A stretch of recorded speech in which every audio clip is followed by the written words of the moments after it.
Hey guys, welcome back to my channel. In today's video, I'm going to show you how to recreate this zombie look inspired by The Walking Dead. In part 1 of this tutorial, I'm going to show you how I made the props used to create the final look. In part 2, I'm going to show you how to do the makeup itself. All of the items used as well as where I purchased them will be listed in the description box, so you can check that out. I'm first taking craft foam and I'm going to trace real life knives on top of it. Then I'm going to cut these shapes out. I'm using a mixture of straight scissors as well as scissors with pre-made designs in them. That's going to give you the really sharp edge in different style knives. Then using wooden skewers, I taped these on the back of each knife. This is going to give you support to help keep the knife straight up and in place. I attach these using hot glue, and you can just cut off any excess that is longer than the weapon itself. To make the little screwy spears, I used foam and wrapped it up into itself. Then I took hot glue and I wrapped this up from top to bottom. I used a plastic helmet. This one was lined with fabric on the outside, so I simply removed that. Now taking my foam, I'm going to shape and cut these to give a similar image to the zombie helmet from the show. This will be used to glue on top of the helmet itself to give that scrap metal look.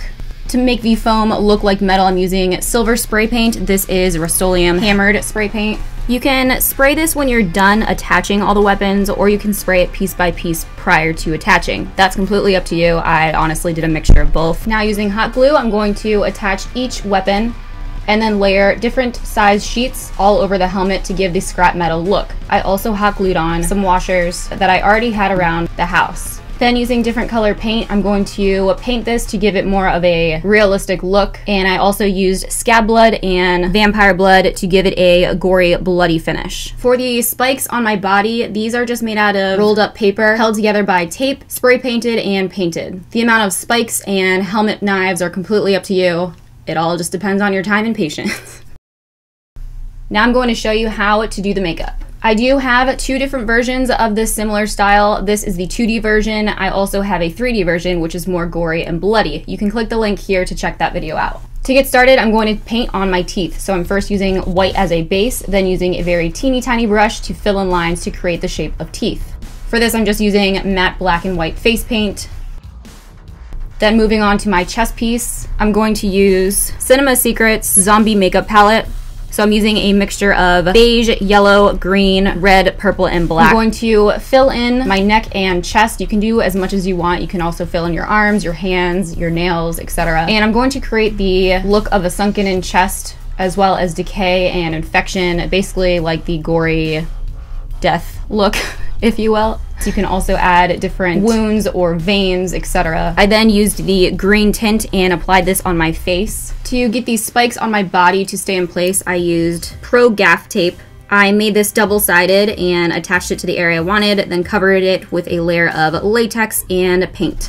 Now I'm going to start creating more depth and design on the mouth. So taking black and red, I'm going to fill in the ripped open area. I'm also going to place red and blood where the helmet will be resting on my face, so sort of giving like a rotted, sunken in look. Then using scab blood, I'm going to place this right over top. This is going to keep it bloodied and wet, as scab blood, you guys know, does not dry. I also applied some vampire blood. This blood does dry, but it gives more of a stained look.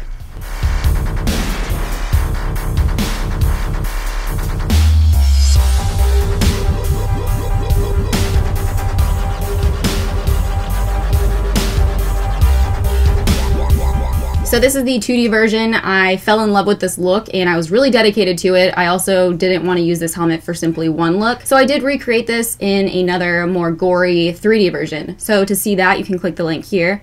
I hope you guys enjoyed this video. If you have any questions about this or anything else, please comment below. Don't forget to read the description box for a ton more information and discount codes. As always, thank you guys so much for watching. Please give this video a thumbs up if you enjoy Halloween tutorials, and I will see you in the next video.